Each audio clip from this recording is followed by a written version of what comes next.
All right, and hello. Welcome to Husky Hoops. I am your host, the best podcast host in the universe, Steve Cully. With me, as always, UConn legend, Western Connecticut State University head coach, the great Maria Conlon. Maria, yeah, there you go. I introduced you. Hi. Hi. Sorry, Joe. I was just telling Steve we woke up with a one of our heat things completely frozen over, so I have the Oh, gas people here right that's now. always a pleasant way to start the day. Oh, I Yes. woke up and I was like, I'm really cold. And I actually prefer sleeping cold, so it wasn't a big deal. It was 48 degrees in my bedroom. Oh, fuck. Yeah. Last time it was that cold in my bedroom. I can't say it. I'll say it off air. I can't say it on air. I'll get. Yeah, And we have the icon himself, the legendary voice of the Huskies, the best of the best, Joe D'Ambrosia. Joe, great to see you. Great to see you. Trying a new look. Going completely bald. That's the way to go. I've I That's like the way it. decided to go. it's a better way to go. My barber said I got a great head for this.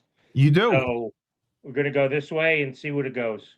I don't know why more guys don't do that. I saw a ref the other day and like he just had one piece coming in the front It's and that probably was like because it was a piece. that. It's just left No, it. I think it was real. It was just like one streak and it was hanging on for dear life. And I'm like, man, just shave that. Just But like Yeah, you left seriously, it. just get rid Yeah. of that shit. Yeah. yep. It's tough to let go sometimes. Yeah. It's tough to let go. I get it. I get it. So Maria, we talked about the women had a busy weekend since we talked. They had Villanova, and they obviously decimated Villanova, 99-50, and same old story. Sarah, AZ, KK, they just dominated. And again, like you said, I watched some more of the Big East, and it feels like NBA team playing against the G League, basically, when we play against anyone in the Big East. Yeah. I mean, that's been like that for a long time. But I mean, God, even more impressive is that they completely dismantled Notre Dame as well. I mean, oh I know Notre my Dame is not God, as good as they have been in years past, but Joe, I'm sure you watched the game, but I've been All of saying it, this. start to finish. Yeah, I've been saying this all year. I really think this might be the best defensive UConn team that we've seen in a really, really long time. What they do from a full court perspective, and what I love about it, I'm actually trying to implement some of it with my team, is that they basically force the other team to have anyone but their primary ball handler bringing the ball up. And so when you do that, it delays what you're going to get into from an offensive perspective in the half court. And then in the half court, I mean, they're just so hard to score on. I mean, kudos to KK and AZ guarded her for a bit, but Hidalgo was like completely lost out there on Yeah, Monday. yeah. She couldn't get a rhythm at all. They forced her. I'm actually not a big Hidalgo fan. She reminds me a lot of Enrique, um, who plays, with Dallas Yep. and played at Yep. Notre Lynch's Dame, but teammate. like high volume, out of control. Like if everything's going in, it's going in. But if it's not, it's not. And I think they did a really good job of, just making her move a ton to even try to get the ball. But and then again, it just seems like a broken record. But the level that Sarah Strong is playing at is like so unfair right now. It's yeah, it's like she's Superwoman, Yeah, I and mean, I just feel nobody like we else say comes the same close. thing every week. But I had Sydney Johnson, who's the head coach of the Mystics. His daughter played for me at GFA. Yes, He came to my game over the weekend, And so I was just chatting with him a little bit, and he thinks that UConn and Vandy will be in the Final Four. He doesn't see, unless like something crazy happens, but he reassured me that those are like the two most fun teams to watch right now, which I kind of already knew. But he was like, if Sarah Strong came out last year, she probably would have been the number one pick. If she came out this year, she'd be the number one pick. She'll be the number one pick until she decides to leave. It's Right. scary. She's been Yeah, I great. mean, oof. Go ahead, Steve. No, I was just gonna say she just does it all. Offensively, defensively. I mean, she rebounds. She's a facilitator. She does everything asked of her. She plays a ton of minutes. I mean, she is above everyone else, and that's the biggest difference. I mean, she has steals, which is incredible. Like you mentioned, defensively, I think she puts them on another level defensively. I think she's stepped up as a leader as well. But the combination, like you said, I mentioned Blanca being in the starting lineup, there's no need to put her there. You're absolutely right. The minutes that she gives off the bench and the points that she scores and what she does is perfect, and there's no reason to mess with it. So you're absolutely right. They just have something going that is really, really special right now. And I mean, I don't see anyone being Blanca didn't able to even knock play them off. that well against Notre No, Dame. she That's wasn't very good at all. No, She couldn't make an she outside shot, she turn the ball struggled. over. She was really not, 4 of honestly, 11 we did shooting. not. There was at one point in the first half where I felt like we were taking too many threes. Right. Um, and they weren't going in. Like AZ did not shoot the ball particularly like a normal AZ night. Um, another one that I thought played really well was Heckle off the bench. She did. Yeah. She came in, she played solid. I mean, everybody played solid. Everybody played She solid. had 11. Yeah, I mean, she was 3 of 7 off the bench. She didn't turn the ball over too much. But I mean, yeah, you were right. We were 6 for 24 for three-pointers against Notre Dame. And By the way, a 30. lot of teams in the country would take that, Yeah. but No, right, when you're exactly. talking about a UConn team that has the best shooter in the country, it's not great, but you don't need it. They score any way they want. You shut one kid down for a possession, another kid makes a play. But I really just think they're so fueled by their defense right now. It's kind of crazy. Yeah, and they go and they play 10 deep too, which I think is even crazy too. Sorry, Joe, go ahead. No, that's fine, Cully. Um, I thought it was. I thought just the way that they took over in the second half. I mean, they didn't have any momentum going into the locker room at halftime. That second quarter was kind of a disaster from a UConn standpoint.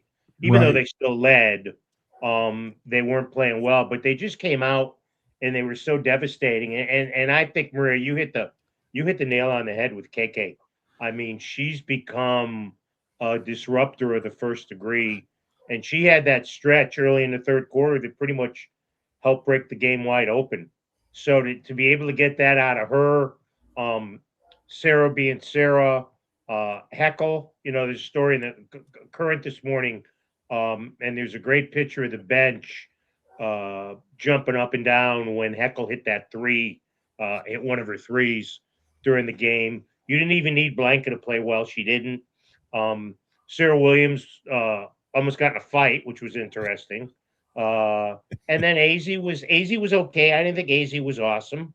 I thought Shade was Shade, but when you've got one of the best players the best player in the country, that covers a lot of your warts if you have them, and that certainly was the case on Monday. I mean, the third fastest player to get to 1,000 in UConn history, only Paige and Maya got there quicker, and Paige probably would have got there quicker than she did if she didn't have, she played some games hurt in that first 55.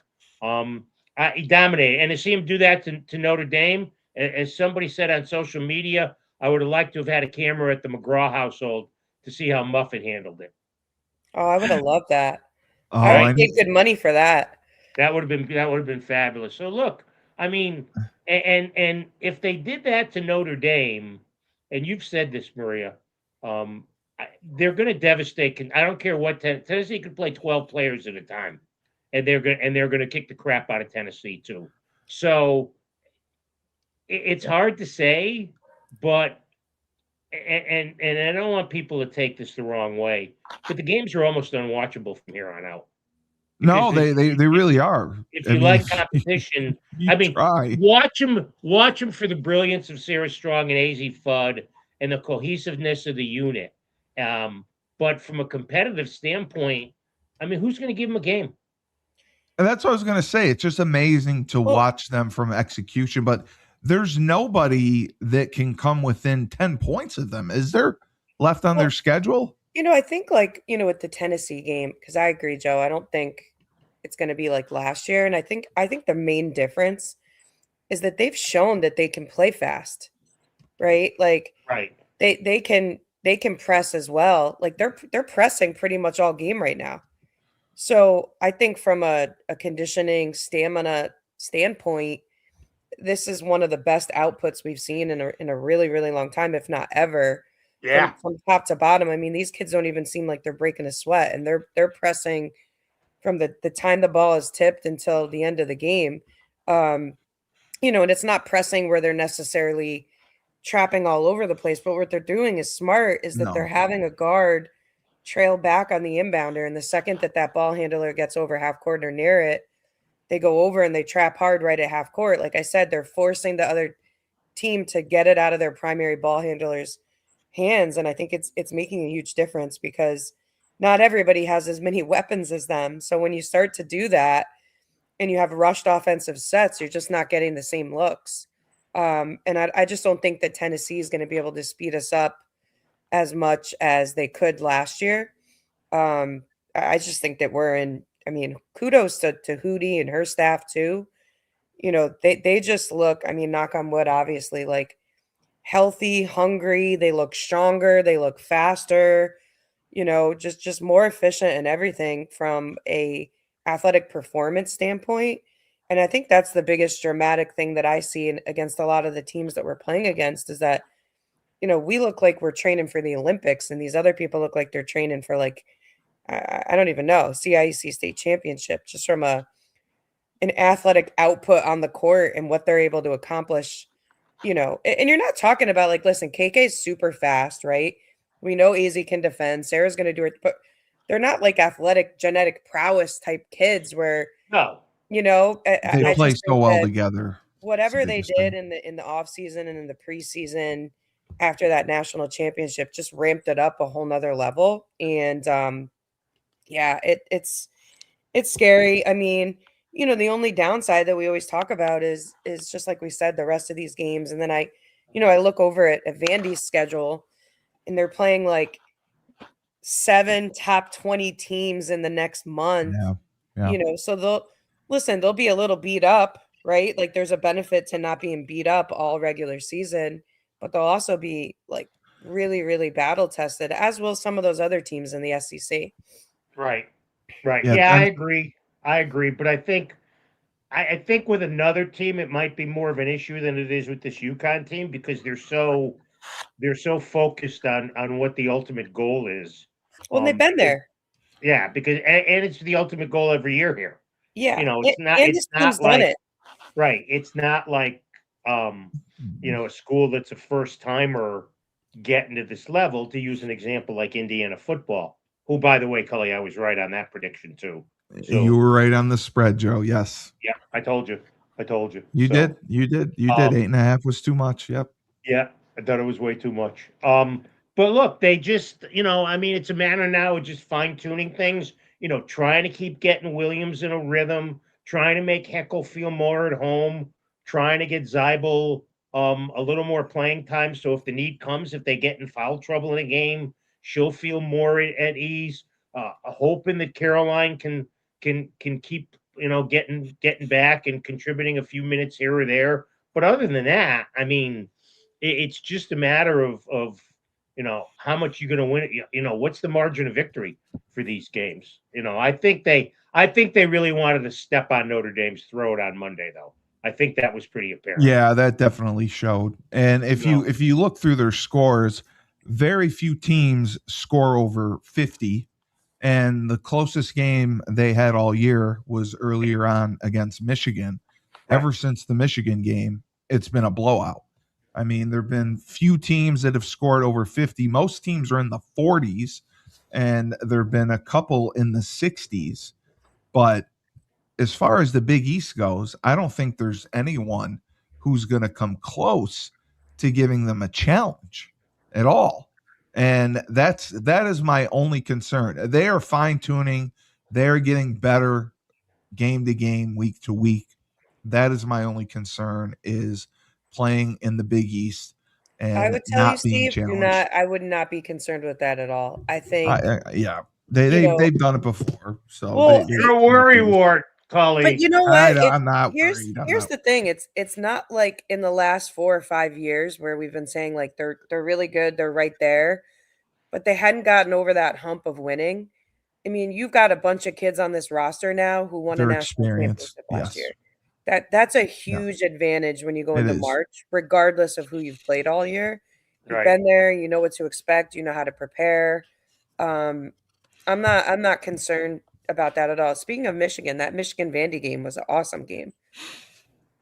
I don't know if you guys Yes. watched that one, but Yes. No, Yeah. I saw the highlights of it. I saw the highlights of it.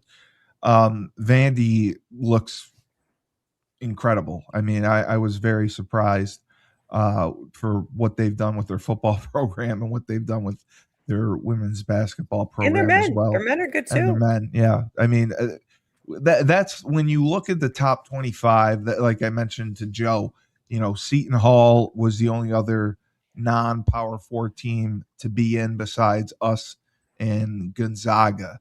That's the only thing that scares me about the Big East. It just seems like, they plan this with NIL and everything. The Big East teams mostly don't have football. They were going to be able to spend on basketball, and they have not developed like expected, like some people have expected them to. Well, They but I'm expected going to to, interrupt you for a minute, Cully, because yeah. a lot of these schools don't have the money to spend. No, no. You can talk all you want about the fact that they don't have football. They can spend money on basketball. They don't have the money. Well, I'm not the one talking. I'm just saying the experts like Well, Jay Billis the experts are full of it because yeah. it It doesn't translate. I know it doesn't. doesn't translate. It doesn't. I know. Until you think Butler and Xavier and Creighton DePaul, yeah, no, I and know. DePaul are rolling in the dough, and They're Seton going to Hall. I spend mean, $10 million. Seton Hall Yeah. spent some money on their men's team, which we'll get to a little bit later. Yes. Not as much as St. John's or No. UConn or Villanova, but Georgetown's not got a lot of money. So I mean, this idea that because a team doesn't have football, they have all this money to throw around for basketball. It's Yeah, it's they kind of a don't. misnomer. Yeah. No, it is. It is. They don't have the money, period. And the thought, because they don't have football, they're going to be able to spend more on basketball. It's going to benefit them. I think has kind of backfired. And now you're seeing, especially with the Duke situation, with the quarterback with Menza leaving at the 12th hour, and Duke is now suing him. Yes. And the Yep. argument becomes the contract on paper. If the contract on paper for NIL or the deal of what the school is going to pay you is not enforceable, what is the point of even having the contract? What is Right. the point of even having the transfer portal? Like Right. that's what I was thinking to myself. So if I'm Duke and I decide, okay, I'm not gonna pay Menza for the next 2 weeks, what's his recourse? What's he gonna do to stop me? If the contract isn't enforceable, what's the point of having him? So that's what fired me up about it. It's like they're trying to put these parameters in place, and they're trying to put multi-year deals together to keep kids on the same roster for 3-4 years, but they're doing 2 years at a time. And the kid signs a contract, and then at the 12th hour, he's like, I'm entering the transfer portal. Then Duke announces they're going to sue. So what my thing is, what is the answer? Is the answer going to be Congress having to intervene eventually? Is the answer going to be the NCAA finally putting their foot down? There's so much going on, and it is just NIL agents. There's no regulations on that. I said my dog could be an NIL agent if you wanted to. Like there's no parameters in place, and I think so many of these kids are getting terrible advice, and you see that in the transfer portal for football. 10,000 plus kids were in the portal, like 3,000 got signed, and there's 7,000 without a home who are trying to go back to their old school or in community colleges. So I think the transfer portal, yes, it's helped a lot of schools. It's helped, especially like Indiana win a national championship. It helped the U get back to being the U. But it's also, there's a number of kids whose lives are going to end up being destroyed by this. That was my concern, Joe. I mean, when I read about it, what were your thoughts when Menza entered and then Duke decided to sue? I'm gonna utter 3 words you never hear in Connecticut. Good for Duke. Those are 3 words you never hear in Connecticut. Yeah, you're never gonna. If he's got a contract and he's trying to get out, then yeah, sue his ass. Yeah, but that's my thing. So, do the contracts mean anything? That's my thing. If you're going by these contracts, they're saying that the players are not employees, so the contracts cannot be enforced, and that's the big issue. But the players are going against them. The schools are trying to lock kids in. There's tampering everywhere. What is going to end up being the answer? And I don't think we can answer that because we don't know. So you said that it would take a scan. So let's get back to basketball. Okay. Well, the men had an interesting game against Georgetown, which was I would say a little bit unexpected. They were in a battle. They came out with a victory. They were on the road. They shot colder than ice, but they ended up getting the victory. Colder than Maria's bedroom, a line I've never used colder before. Than Maria's bedroom. Than the 48 degrees there. They won 60. Heat. It just kicked on. It's nice. They got the gas guy got it working. Yeah. I mean, it was a scare, and they gutted it out. But I think that Joe mentioned this before. We wanted to see them have adversity, how they would respond to it, and they did. And we saw it at Seton Hall as well. They can play when the chips are down, and they did well despite the cold shooting. Terrace Reed had a double-double. Demery had 12 points. He had 5 assists, 4 rebounds, and 3 steals. Mullins again had 11 points. Solo Ball had 10, and he had some clutch buckets at the end. So I give them credit. And Jalen Stewart off the bench, Joe, like you said, Stewart coming off the bench, switching with Mullins, I think has been such a great move by Hurley to do that. And I think Stewart is much more comfortable in that role. Do you see that? Well, yeah, but I mean, he didn't have a great game. Caravan didn't have a great game. Caravan was awful, yes. The shooting was, brutal. Reed had a good first 5 minutes, and then he scored the first 6 points. Yeah, they finally admitted that Malachi Smith dribbles the ball too much. It was nice to hear that revelation come out. I was on that from the start. Jaden Ross was a non-factor. No. And Ball, you talk about Ball was 3 for 10. The shooting was awful across the board. Yeah, you can't say he had a good game when he was 3 for 10. Well, I was saying down the stretch, he hit a couple big shots. I thought that's nice, but if you hit shots earlier, it's not close. But Mullins was 3 for 9. I mean, he's going to in 31 minutes. That's not productive. Right? The guy who pulled him through again was Demery. I mean, I've come full circle on Demery. I'm not ready to call him Tristan Newton. Anoint him. Yeah, right. But he's probably tried Newton. We'll give him the last couple of letters to the name when he does a little bit more. But yeah, it's fine. They won. Ho hum. It would have been a loss that people would have chirped about. Because Georgetown's not very good. But you predicted they would lose a few games in the Big Well, I East. They think were they'll not lose going a to go couple. perfect. I don't. Yeah. I would say they'll lose maybe one or two. Yeah. I could see them losing to St. John's at least once. Right. They're starting to play a lot better. They had a big comeback win last night at the Garden against Seton Hall. They were down 15 early in the second half, and then they ratcheted up the pressure, and Seton Hall couldn't make a shot. I mean, one maybe two losses in the Big East, but other than that, I don't see them losing. The only game that I think they could lose at home would be Seton Hall. They could Right. have a tough. I'm sorry, it would be St. John's.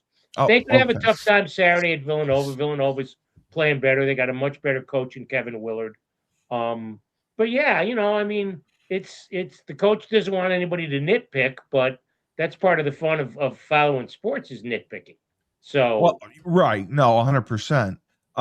My question was about Rybe, because he had played so well Ryba. early. Yeah, I say it wrong. He had played very well early on.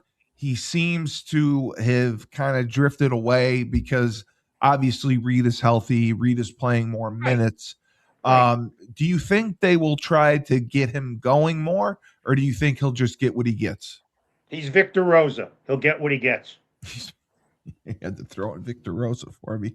Victor Rosa now with the Ohio Bobcats. Now an Ohio Bobcat. No, he'll get what he gets. I mean, that's the way it's been. Yeah.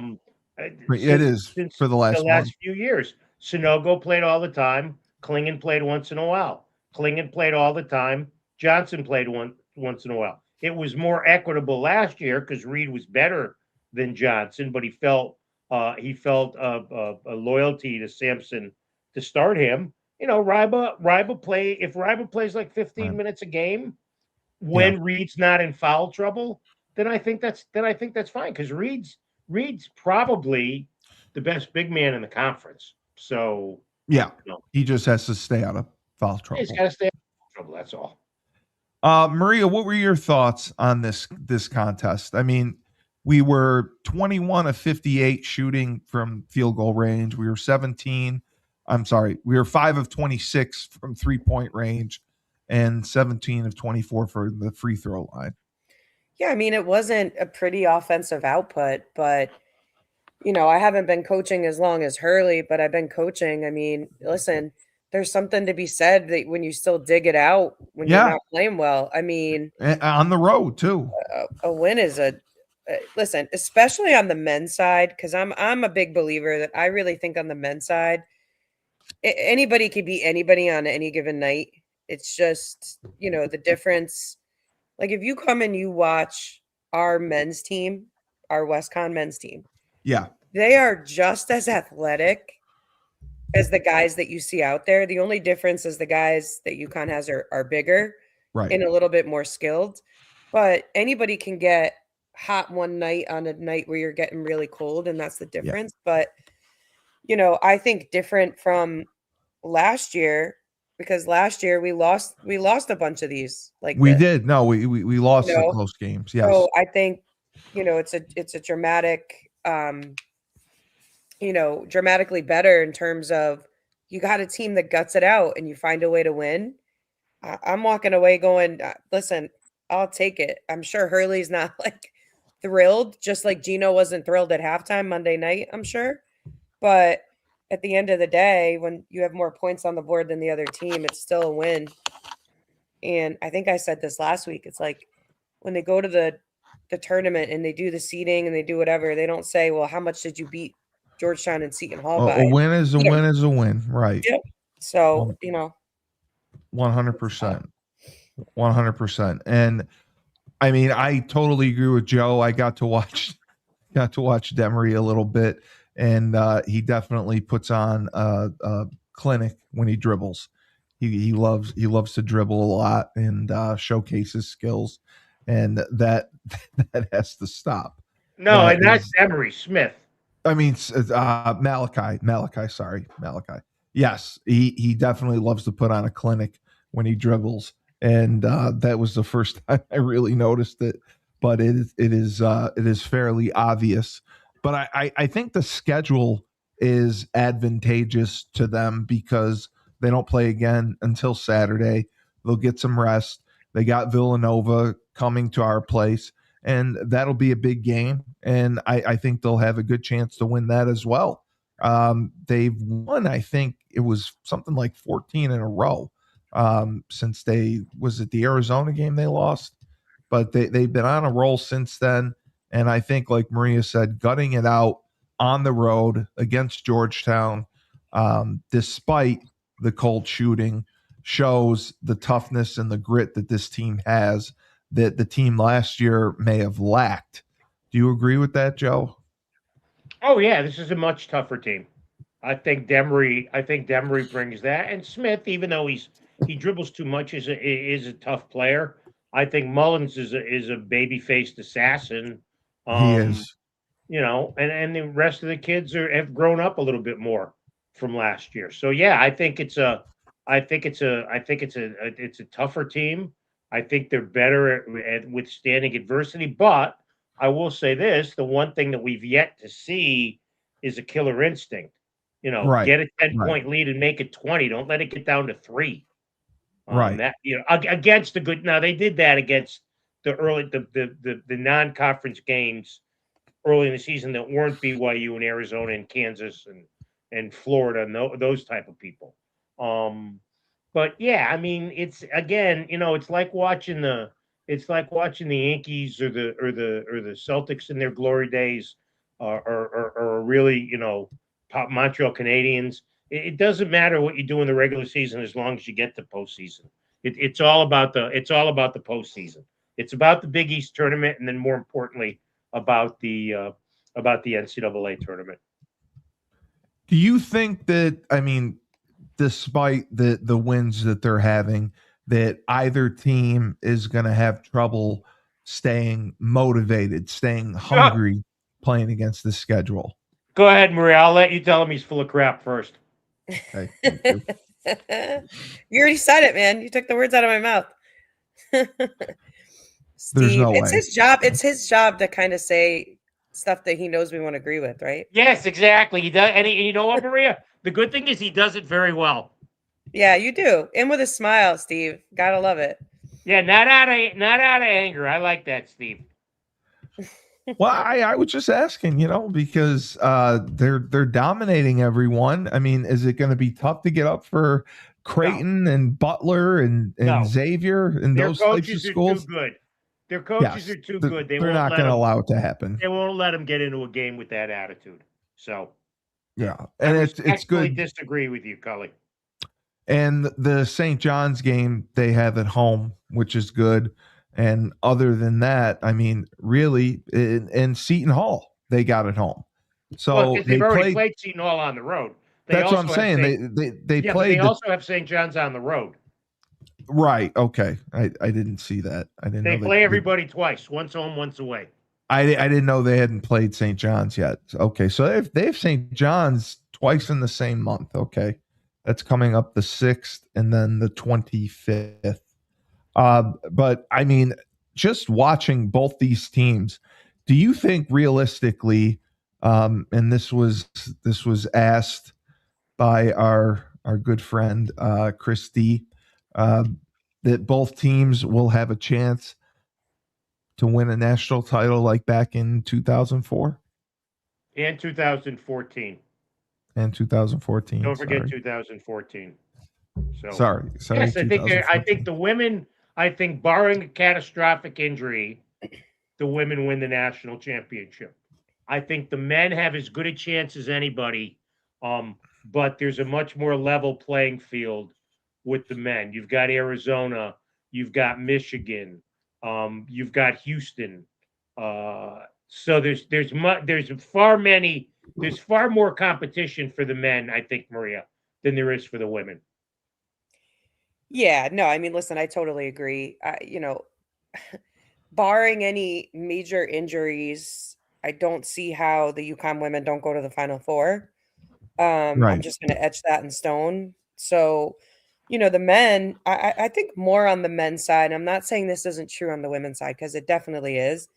It's a when you peak versus like, if you do or if you don't. Like I hate preseason polls. I even hate So does midseason Joe. polls Yeah. because it no one cares and no one remembers. The only time they remember is in 2004 when us and the men were both ranked number 1 to start and we both won the national championship. It's the Right. only time where you can go back and say, "See, look guys, we got it right." Right. That very rarely happens. Because the season's too long. It is. The basketball season, like, trust me, even at our level, like, it's a grind. And right now is that time of the season, right? The second semester is starting. Kids are starting to get back into a groove. This is the hardest stretch, I would say, is like the next month and a half because there's so many variables and kids get sick of each other too, by the way. Like, they're sick They're of the around grind a each little other all bit. the time. Yeah. And that's usually when tit for tats happen. And you want your team, and this is where I think Gino has always been amazing. You want your team playing their best basketball when March hits. Period. End of discussion. So, we can talk about all this stuff every single week, but the true test is can you get your team to play the best when you need them to play the best. Period. End of discussion. That's it. That's what it's all about. That's the crux Yeah. of coaching. Well, Get your team playing its best when the games matter, when the lights are the brightest, when the games matter most. Look, and if that's they why had you lost, see Cinderella teams, right? Like they go into the tournament, right? They go on a run in their right? conference tournament. They make the tournament. Yeah, They're on a high. yeah, And then they upset a couple people who maybe didn't win their conference tournament, right? But they got an at-large bid because they've been good yep, all year. And then yeah. they get upset because those teams aren't playing as well. It's all about timing. It's all about chemistry. And it's about getting your kids to play well in March. Yeah, that's all. That's all. And somebody had asked about the seeding, the number 1 seeds. Do they go to different locations than typical this year? Have What they do you mean? changed that around? Like east, west, however south, however it had normally been? Like if UConn wins in the east, they would normally keep them in the east, correct? Now that's not always the case. Yeah. That's Right. not always true. And because the women have screwed their tournament up by going to these 2 mega sites Right. for regional semifinals and stuff. But no, I mean if uh if the men are number 1 seed and they follow through, then they'll probably go to Philadelphia for the first 2 games, and then I think it's Washington, the home of the Wizards, for the next 2. So that I mean, it's not Boston to Buffalo or whatever it was a couple of years ago, but Right. it's pretty sweet, you know. So And yeah, what I think you now I see one again. I despise bracketology, but I'm going to go here. There's one that has UConn. Joe Lenardi has UConn number 1 in the South, which means they'd go to Houston, uh, and they'd have to play. Who would be the 2 seed there? They'd have to play Nebraska. Look, they'd have to play Nebraska. Nobody from UConn's fearing Nebraska no. in basketball. No. And he's got Michigan, he's got Duke as the number 1 seed in Washington. So it's all, but yes, in the men, you normally your first round games will be close to campus, as Locally. close as possible. Right. As close to possible. And The 2 this year in the East for the first round are Philadelphia and Buffalo. And it would be the same for the women as well? No, because the women go to those. The women have that stupidity where they play the regionals at basically not neutral sites, but they all go to one place Right. Okay. or two That's right. two different places, Right. which I think is moronic. Yeah. They go to Fort Worth. They go to that basketball hotbed, Fort Worth, and then they go to Sacramento. Basketball hotbed, Fort Worth. Somebody else had asked, Joe, do you think there are any other women's Big East teams that have a chance to get into the tournament? I'll defer to the head coach at WestCon for that Yes. because I don't know as well. But thank you for asking. For the I women? appreciate it. Yeah, Yes. Yeah, I mean, I think Villanova will go. Um, Villanova could get in. Okay. yeah, honestly, I think that's really it. I mean, again, unless Yeah. like the sky falls and UConn Right. gets upset in the Big East tournament, but I don't think that's going to happen. I don't see how anyone else could. The Big East is already not a like hugely respected conference. And, No. like we've said it, like the eighth, I said this last year, the 8, 9, 10 seed in the SEC would be number 2 in the Big East. Easily. Easily. That's I just my agree. belief. So if you're going to look at it from that perspective and keep the integrity of what you're trying to do, which is to get, the 60, whatever it is now, what is it, 68 best Yeah, teams, 68. Yeah. because obviously the crummy part is that, and again, this is why I said last week, like, why would you want to go coach or play in the Big East? Because Yeah. you might not get an at-large bid, and you're never winning the Big East tournament, so you're never making the NCAA tournament. It's crazy, right? Like, No. it's There's such a discrepancy it's between the it's teams. sad from that perspective, but maybe the whoever finishes second, which I think will be Villanova, unless St. John's or somebody else squeezes up there, but I don't see that happening. Maybe they get an at large, but I don't think the Big East deserves more than 2. no, I don't either. And then Joe, with the men, do you Yes, Steve. see 3 teams getting in for Well, sure? I think people. I mean, I people think four. People People think think. 4 People think UConn, Seton Hall, St. John's, and Villanova and are Nova. Okay. possibilities. So Okay. I think four from the big. Now, I will say this. My feelings on bracketology is the same as preseason polls and mock drafts and 10-day weather forecasts. Um, but they've got Villanova on the ESPN site. They've got Villanova having to play in a playing game to get into the women's tournament. They'd have to play in a one of those games. So they have Villanova as an 11 seed having to play to earn a spot. So we'll see. We'll see. Well, and I think Again, also too, right, Joe? Like, listen, could a 5, 6 seed make a run in the Big East tournament on the men's side and win it? Yes, we've seen that before. And yes, if that and happens, not now in the you're women. you're Right, bumping one of those guys out. So because you're not right. getting an extra one there. Right. Right. Right. No, Right. that's really good, Maria.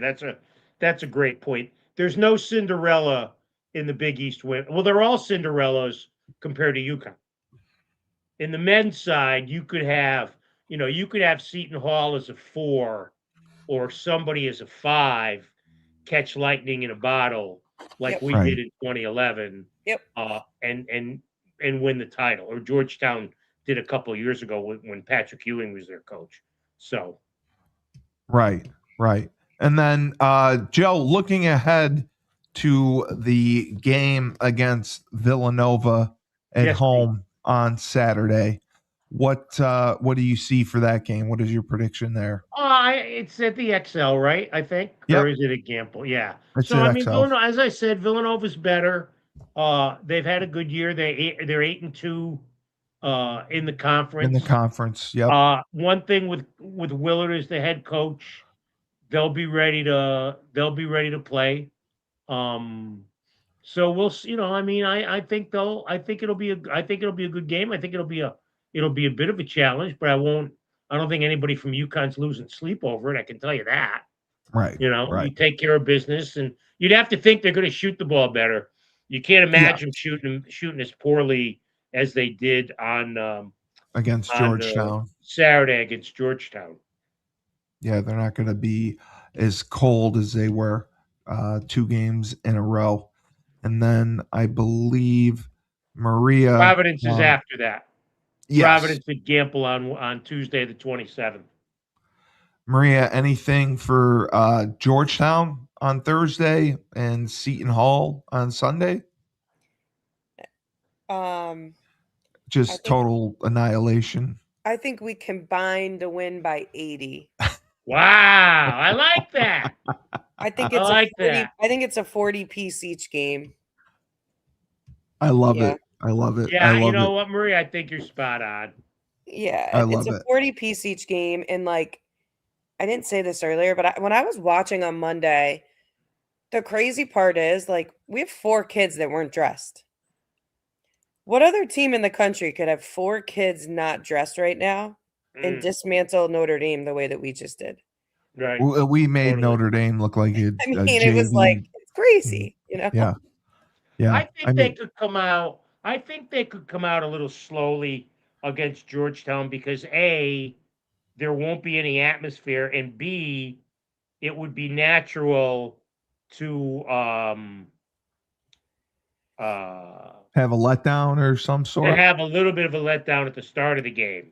So but then they'll eventually rally and dominate. Dominate.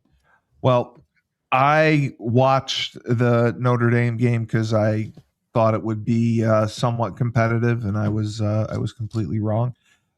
It's so different watching the women, you know, and the men, just because the women just play. It seems like they execute much better. They play much better team basketball, and I know that's always been the case, but I haven't watched them as much, and they are just wonderful to watch, and I got great enjoyment out of watching the Notre Dame game.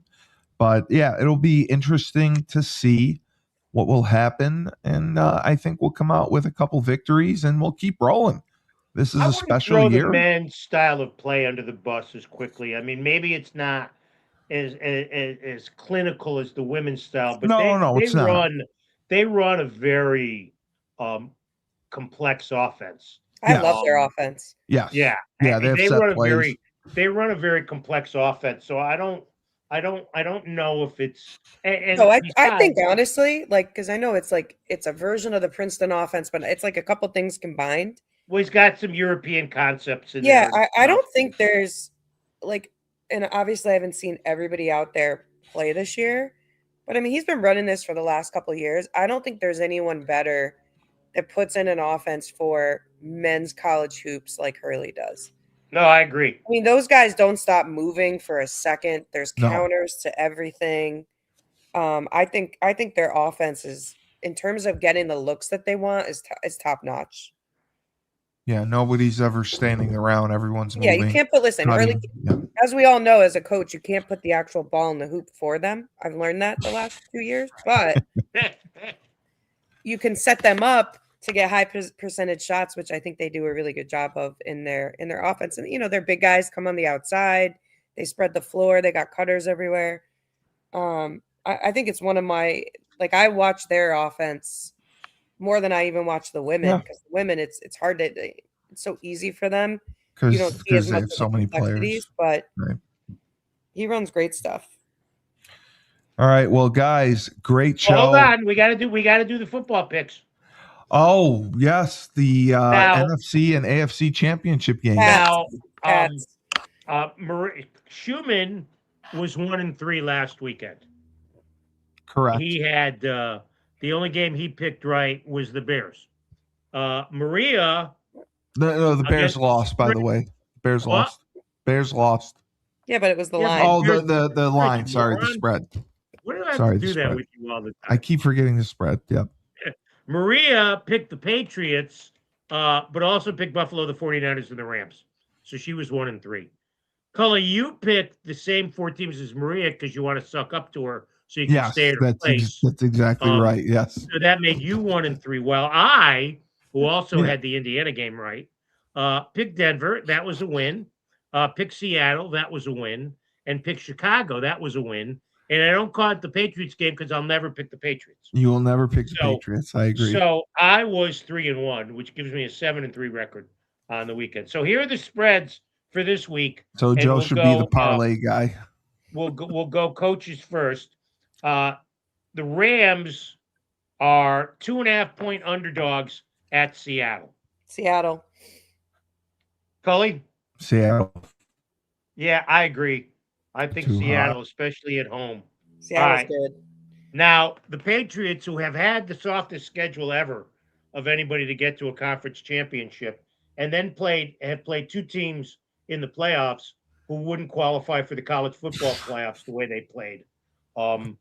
Have a Denver team without its quarterback playing a guy who hasn't played in 3 years. Jarrett doesn't. Yeah. Now the spread is down a point from when it originally opened. The spread's now 4.5. Patriots are 4.5-point favorites. Really? Yep. That's it. Wow. Because Drake May hasn't been spectacular in the playoffs, right. so I see that. Maria?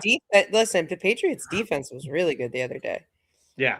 Yeah, that's because the Texans quarterback looked more scared than I was on my first day. Oh, poor CJ Stroud. Yeah.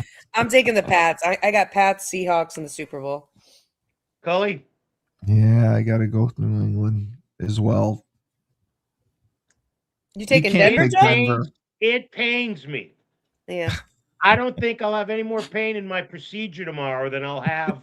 That's right. You have your ablation. That's right. Than I'll have Sunday. But I don't see any way in hell the Patriots lose that game. Yeah. So there's no way. I'll let my head pick over my heart, which is probably good right now, and I'll pick the Patriots. So we all agree.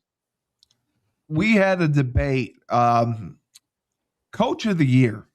Who do you think wins Coach of the Year? Because I was arguing with. That's what I thought too. I thought Vrabel too. I got pushed back on that. Who are you going to give it to? You're going to give it to the guy who's got Stafford and Puka Nacua? No, the two people I was talking with thought the 49ers guy was going to get it.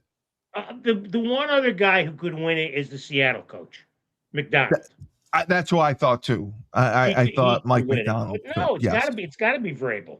I thought Vrabel 100%. He took a 3-13 team to 13-3, and they've been, I know they played a soft schedule, but he was fired and he came in and turned that place right around. So that's why I was just curious because totally changed the culture from the year before. So no, I would say Vrabel. Maria, what's up for our WestCon team? I was not crazy. We play tonight. We play. We're at home versus SUNY Cobleskill. And then, which is a winnable game. And then Saturday we have Southern Maine at home. Southern Maine is they're undefeated in conference. It's a big game. We weren't out of it. They didn't. We were in that game until the end up there. So, we'll see. I mean, a lot of things got to go right, but we'll give it the good old college try. And then we're at Eastern next week, and then I think we're at I forget where we are next Saturday. Plymouth State, maybe? Unless we get a bad storm, I'll be there Wednesday to cheer you on. Oh, all right. That's great. I look forward to seeing you. And hoot at the officials. I don't know yet. Difference in the world. No, I said hoot, not hoot. Oh. I'll be hooting at the officials. Oh, there you go. Yeah. I'll be on them the officials do matter. It's funny. They really, really do. It's crazy. Yeah. They do. They do. My skin starts to, Oh, hey, the story just came across from Uconn. Uconn and Vanderbilt will begin a 2-year series in 27-28. For football? No, basketball. Oh, okay. Good. That'll be good for them. Very happy that'll to make hear what? that. Michaela Blake's a senior. That'll be cool. Michaela and Sarah will both be seniors. Of course, it'll be funny if Shay's coaching UConn then. Yeah, right. Right by then. Yeah. Well, good luck tonight, Maria. Go get him. Yeah, Thanks. Maria. All right, guys. And I'm glad your bedroom's. Thank you. I'm glad your bedroom's warmed up. Yeah, me too. Bro. Hey, good luck tomorrow, Joe. All right, thanks, kid. Appreciate it. All right, bye, Maria guys. Conlon. All right, Cully, sign us off. WestCon head coach, Uconn Women's legend, Joe D, the icon himself, legendary voice of the Huskies, the best of the best. I'm Steve Cully, the best podcast host in the universe. Remember, life gives you lemons. Don't make lemonade. Take 2 oranges. Throw them right back at life.